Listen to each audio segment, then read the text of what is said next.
Excelente. Terminaron el segundo.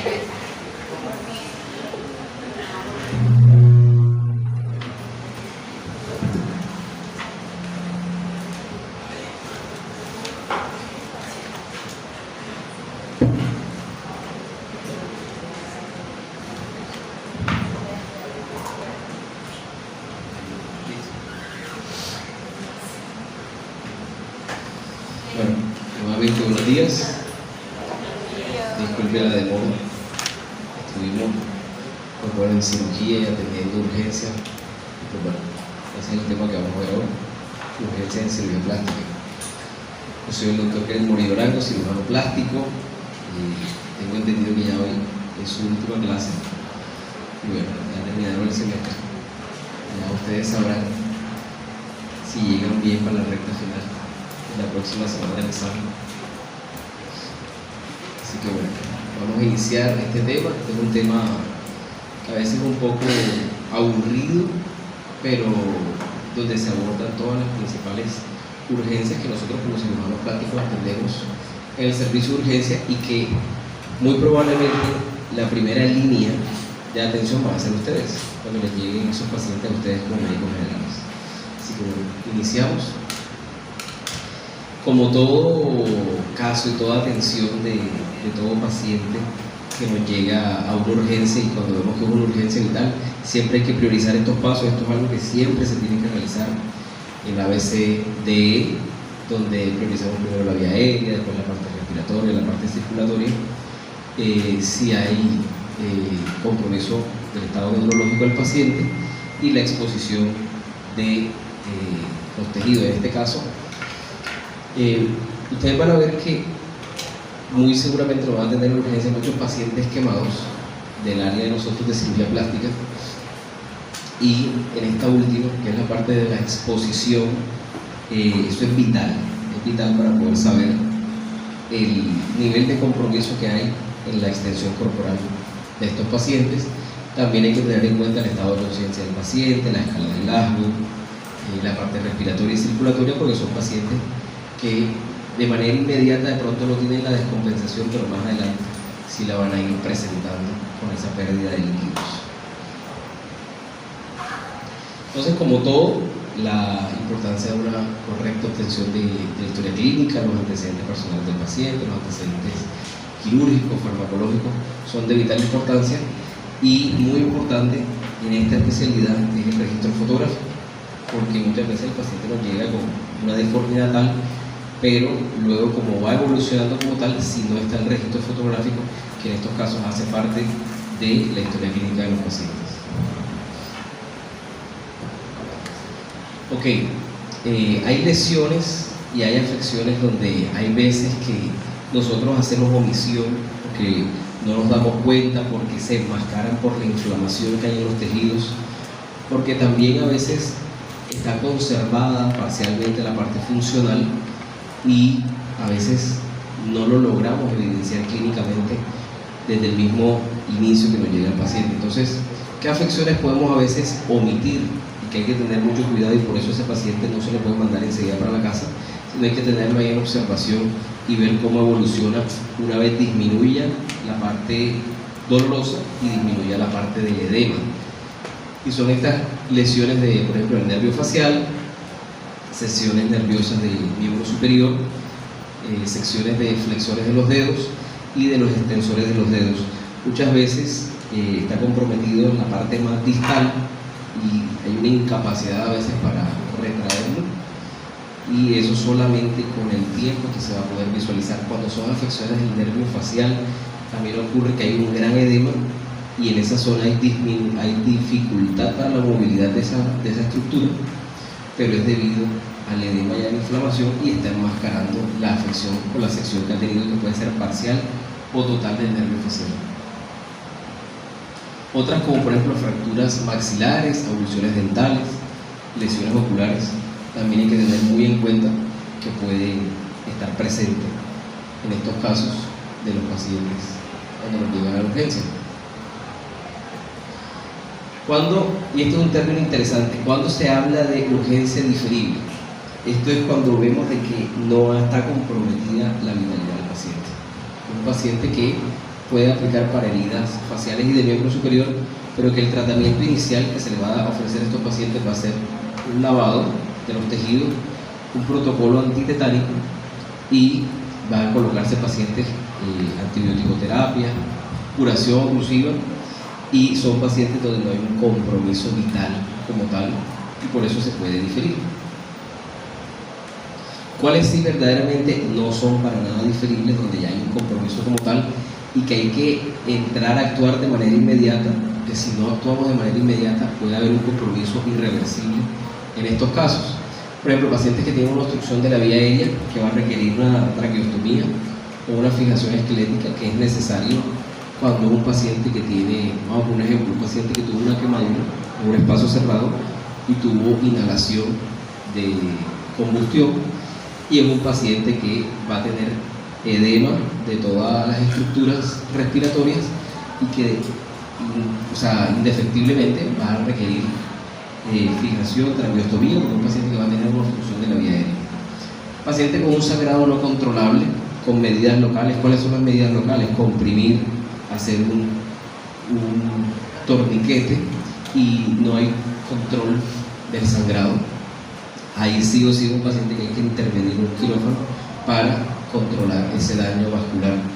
Daños vasculares por isquemia de extremidades o de parte corporal, amputación con criterios de reimplante, y muchas veces llegan los pacientes a la urgencia que tuvo una cortadura de la punta de la falange distal o del dedo entero.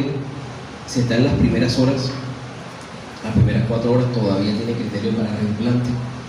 Amputación de partes no implantables que pueden ser utilizadas como injertos, y el paciente con síndrome compartimental, donde es de mucho cuidado porque al momento que disminuimos esa compresión que hay en esa estructura, hay una liberación de toxinas que afectan toda la circulación del paciente.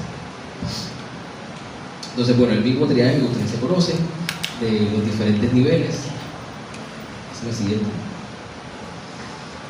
Y aquí vamos ya con los aspectos claves principales de lo que nos llega a la urgencia de sensibilidad plástica, cuando son traumas en mano, lesiones en cara, traumas en miembros inferiores.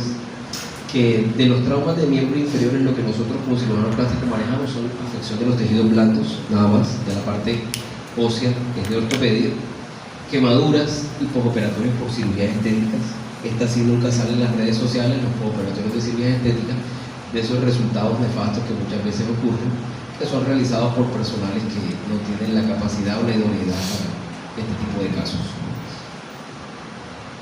Entonces, bueno, en miembros superiores, lo importante, esta tablita que está acá, es lo más importante de todo lo que nos puede llegar a la urgencia y en los casos que vamos a estar manejando, donde pueden ser mordeduras, pueden ser infecciones en mano, puede ser afección por cuerpo extraño, un postoperatorio en una mano con una evolución anormal, lesiones por aplastamiento, que también es común, arrancamiento y pérdida de sustancia, fracturas de falanges y metacarpianos, lesiones nerviosas, amputaciones de punta de dedo y sección de tendones y flexores.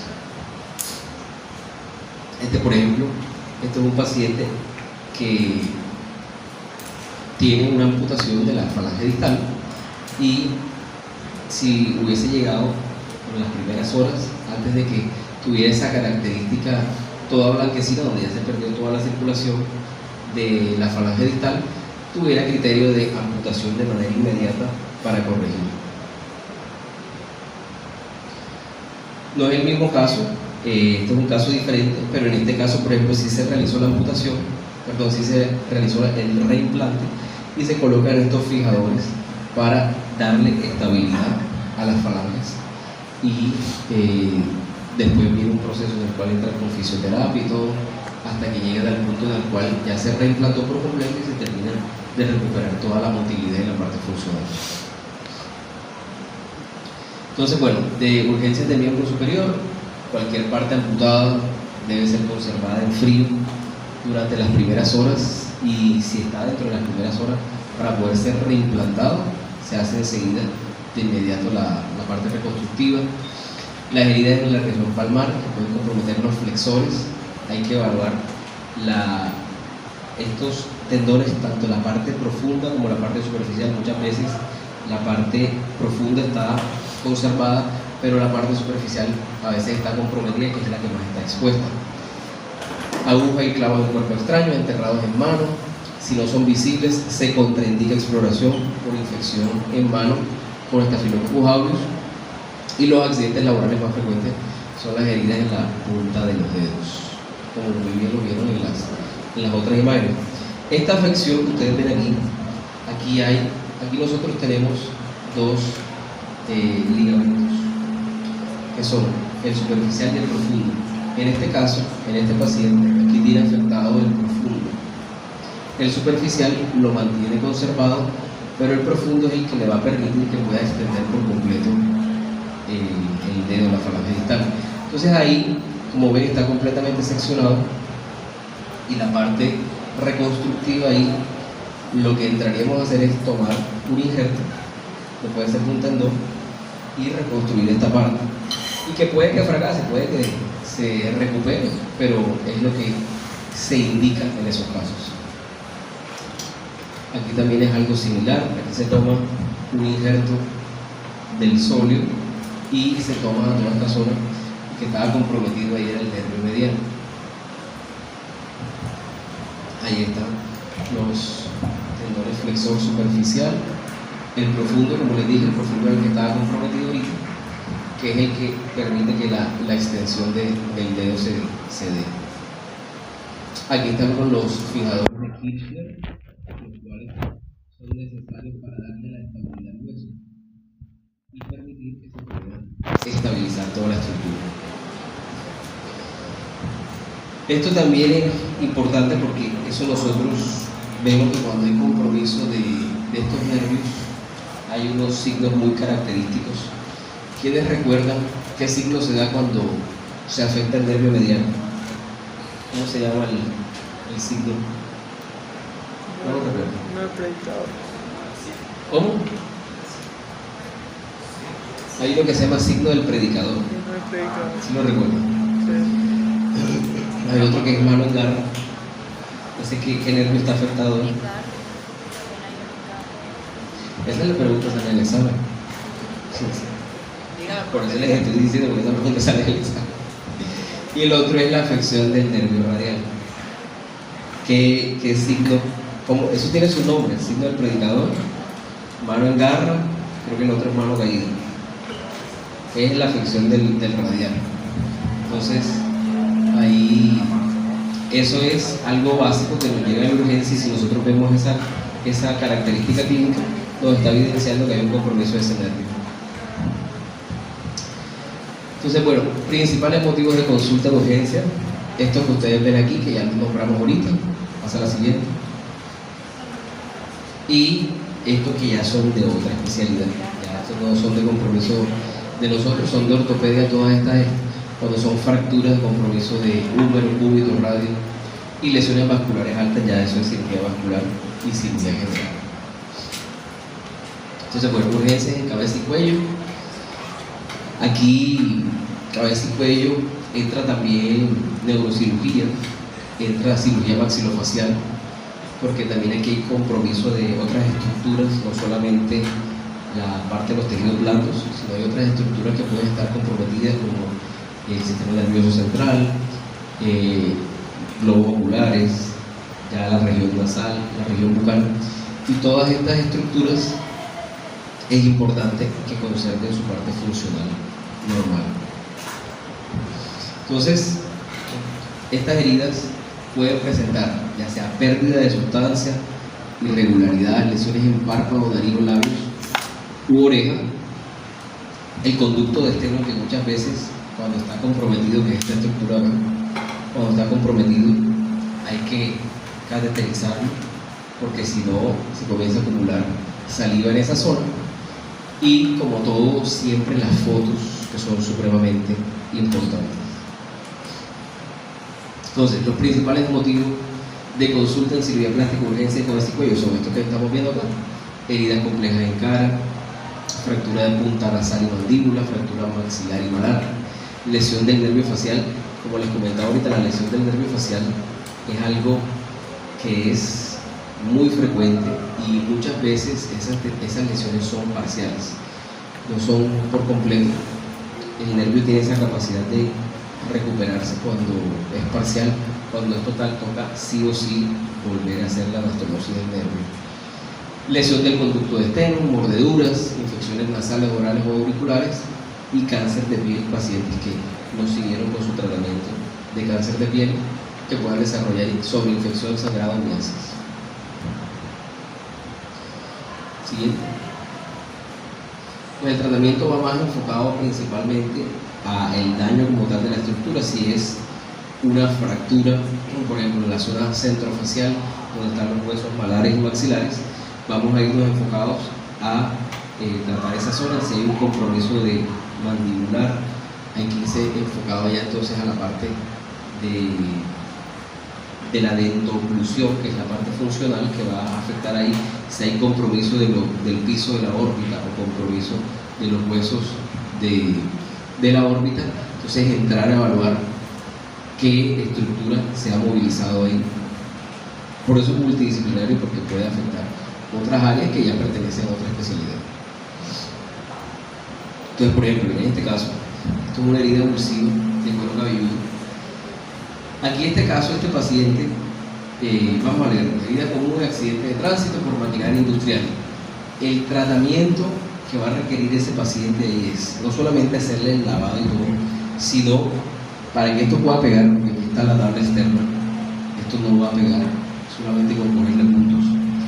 Hay que hacer una especie de cribación en la cual se hacen como unas trepanaciones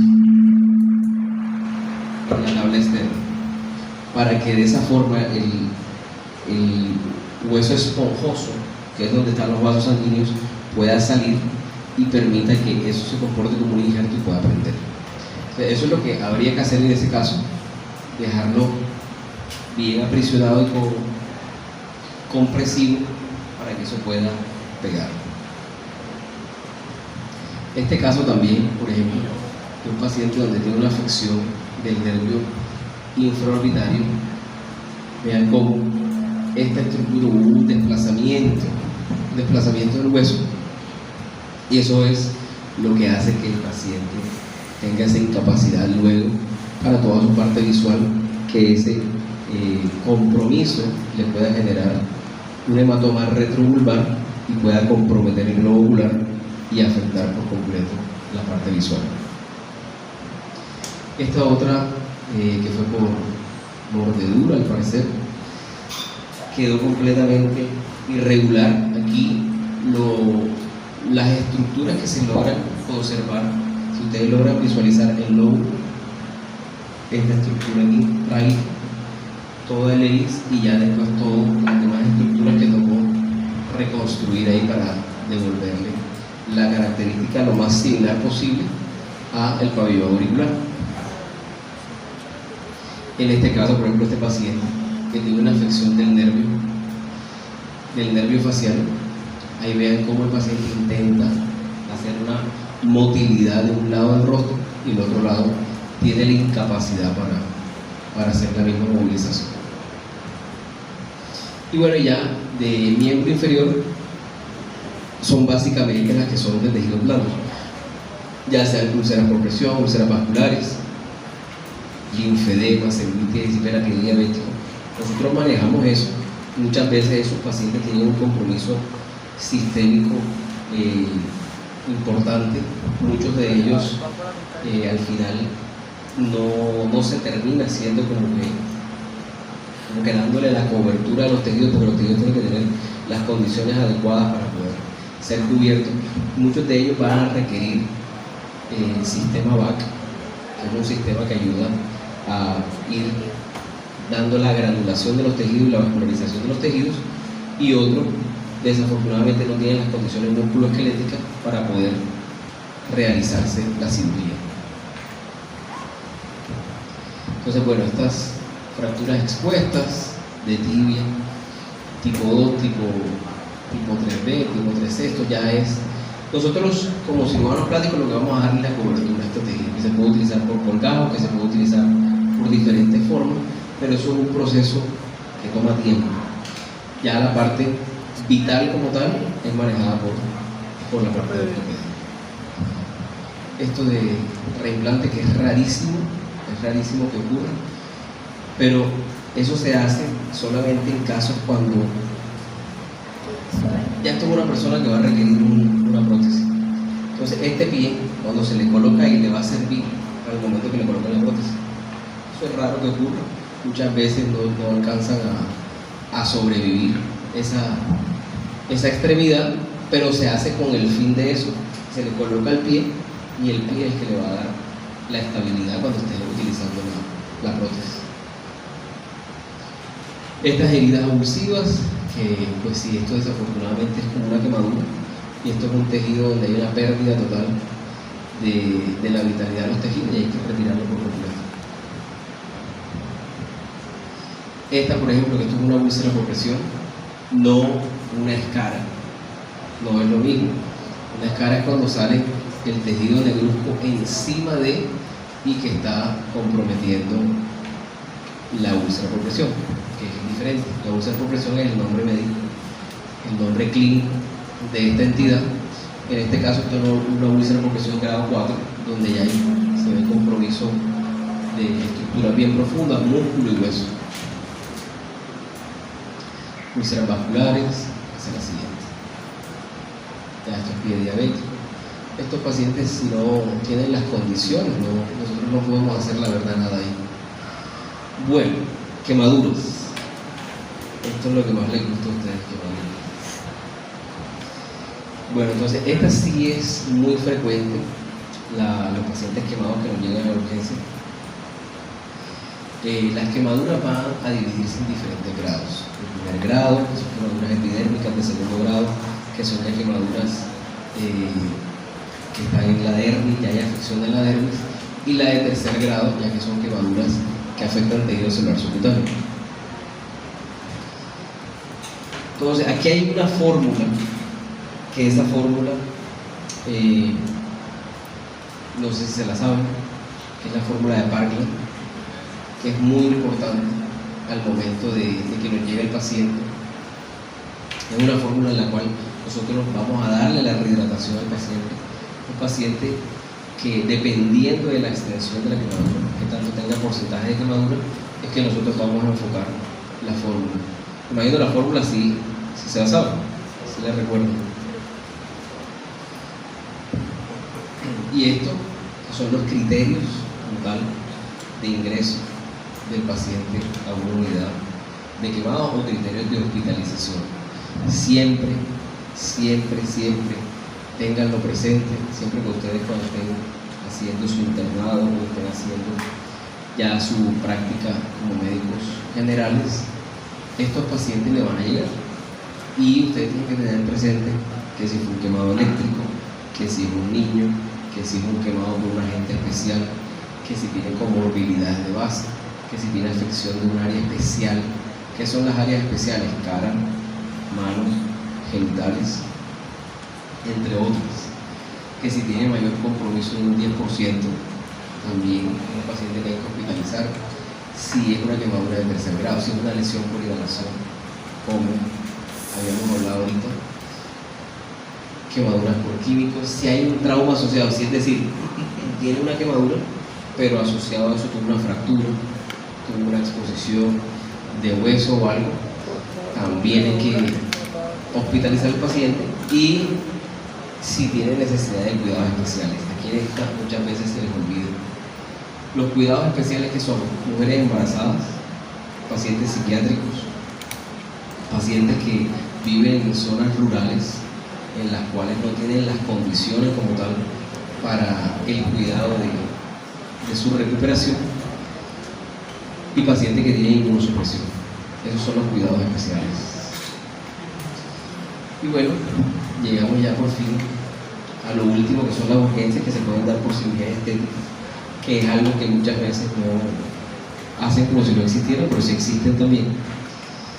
Y bueno, lo que sí les quiero decir es que esos no son casos míos,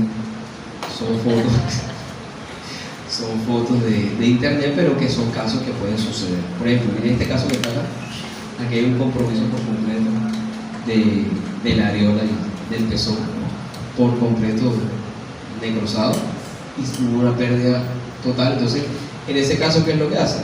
Se hacen curaciones seriadas, se prepara el tejido y toca injertarlo. ¿De dónde sacan el tejido? Lo más parecido a la areola del codo o de los labios mayores de la mujer. Entonces, ¿qué afecciones pueden ocurrir? Hematoma, edema, necrosis del colgajo, que puede ser una necrosis parcial o total. Aquí esto es una necrosis parcial de la areola, necrosis del colgajo en el caso de una abdominoplastia, hiperfibrosis. O sea, la fibrosis es un proceso normal que es la cicatrización interna de la persona, pero cuando se dan estas características es porque si hubo o alguna mala técnica quirúrgica o la persona, si se tiene que hacer los drenajes postoperatorios, no se lo realizó. Dehiscencia, que puede abrirse la herida quirúrgica, cicatriz hipertrófica, y a eso le podríamos sumar cicatriz queloidea, que la cicatriz queloidea es diferente a la hipertrófica. Fibrosis y encapsulamiento. El encapsulamiento, esto sí es algo que más inherente al paciente, porque puede haber una paciente que desarrolle una contractura capsular de manera inmediata, como puede que demore años en desarrollar o que nunca la desarrolle. Entonces, bueno, véanse que uno de los motivos es imposibilidad de contactar al cirujano. Bueno, si el cirujano no atiende, entonces ¿quién logró? Esto pasa y es frecuente. El dolor postoperatorio. El dolor postoperatorio es algo que no es no menor, porque un paciente con un dolor insoportable, un paciente que se puede choquear, un paciente que el mismo dolor lo puede llevar a descompensarse hemodinámicamente. Fiebre e infección en el sitio operatorio, esto lo vamos a saber pasados los días por lo general, pasados los 10 días, si el paciente está presentando esta sintomatología, lo más probable es que haya sido una infección del sitio operatorio que adquirió el paciente en quirófano. Sangrado, síndrome anémico, necrosis de piel, sepsis, fascitis necrotizante, catástrofe abdominal, tromboembolismo pulmonar de los más temidos. Esto sí, hay que actuar de manera inmediata y que nadie está excepto, el paciente que tenga de pronto la predisposición y que desarrolle justo en ese momento, ya sea en el acto quirúrgico o los días después, el tromboembolismo, embolismo graso y neumonía. Entonces, bueno, choque hipovolémico. Esto en los pacientes, por ejemplo, que se hacen estas cirugías de contorno corporal y se realizan 2 y 3 casos, 2 y 3 cirugías. Y cuando aquí hay unos criterios, que eso está establecido científicamente, y es que no se puede lipoaspirar más de 4 litros. En el momento que usted lipoaspira más de 4 litros, ya hay descompensaciones hemodinámicas. Ya cuando usted lipoaspira 5, 6, 7 litros, un paciente que usted no puede mandar para su casa, un paciente que se tiene que quedar hospitalizado, porque ocurre exactamente igual como el paciente quemado, como el paciente gran quemado. Hay un cambio en la microcirculación y eso va a hacer que las proteínas salgan, edema y todo eso que ya ustedes saben más que yo. Estado anémico, que se puede dar propio a su mismo. Cada vez que usted llega, en el caso de la lipoescultura, por ejemplo, que usted está extrayendo esa cantidad de sangre, esa cantidad de grasa, el paciente está anemizándose. Por eso es que para este tipo de cirugías los pacientes tienen que entrar con unos niveles de hemoglobina bien altos, de 14, 15 por lo general. Infección del sitio operatorio, que ya habíamos explicado.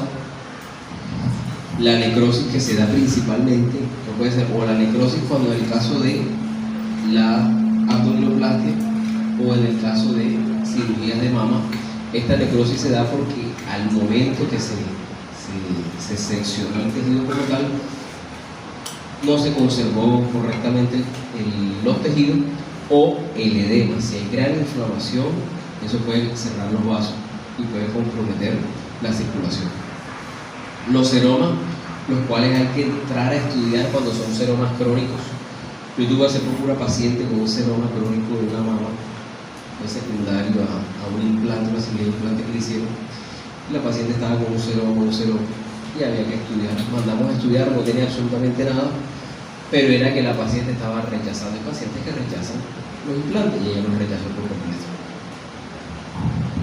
Este caso, por ejemplo, aquí hubo una necrosis parcial del areola. Necrosis parcial del areola. Y que bueno, después se hizo la parte reconstructiva como tal. Esto es una disencia de herida. Eso es un paciente que va a requerir cámara hiperbárica, que va a requerir sistema para que eso vaya granulando y luego eso se pueda llegar a cerrar. Esta es una paciente que tiene una exposición del implante y cuando hay exposición del implante toca sacar todo, o sea, ahí se perdió el resultado por completo, toca sacar el implante, eso quedó expuesto y ya está expuesto a lo externo. Paciente, por ejemplo, que se hace una blefaroplastia y lo que estábamos ahorita hablando, hematoma retrovulvar, esto es un síndrome de ojo rojo que pudo haber sido porque en el momento que le hicieron la blefaroplastia no tuvieron el cuidado adecuado en los ojos. En rinoplastia, desviación del septum, que a veces quedan gasas dentro, resección exagerada de los cartílagos, también todo eso hay que tener mucho cuidado si el paciente presenta obstrucción al respirar. En lifting facial, la más temida, la lesión del nervio facial, el momento que comienzan a y cuando vienen a ver, se llevaron el nervio facial. Por sustancias inyectables, que puede ser por ácido hialurónico, por hidroxiapatita de calcio, por ácido poliláctico. Vean cómo esta sustancia modelante necrosó aquí la punta de la nariz. Eso no tiene nada estético ahí. Esto aquí que formó una especie de abores o de bolas, generándole deformidad. Y pues bueno, eso a largo plazo también genera daño. En el caso de la otoplastia, sí puede haber necrosis de los tejidos, liposucción de papada. La liposucción de papada, que parece que fuera algo muy sencillo, hay que tener cuidado porque el compartimiento de grasa que se entra ahí va debajo del músculo, debajo del esmás, y ahí hay vasos. Entonces muchas veces gente inescrupulosa por hacer cosas no debería estar haciendo. Además de que también hay que tener en cuenta que aquí está la carótida, están los senos carotídeos. Entonces eso puede hacer que también desencadene la respuesta en el paciente. En el caso de cirugía mamaria, se necrosó por completo esta areola, pérdida total, que puede ser o porque hubo compromiso que se seccionó algún vaso, o puede ser que el mismo edema y la misma inflamación que hay aquí está comprometiendo la circulación del areola. Por lipoescultura, en este caso, por ejemplo, esto fue una paciente que le hicieron una marcación, fue muy marcada, y pues bueno, quedó marcada por completo. Este caso, por ejemplo, de esta paciente, posterior a la transferencia glútea, esto es una infección por micobacteria. Agarró la paciente. Esto también es una infección por micobacterias. ¿Dónde están las micobacterias? En el agua. Entonces son pacientes que a veces las heridas las tienen abiertas, se bañan y ahí agarran la bacteria. Esto ya es necrosis de colgajo, la abdominoplastia.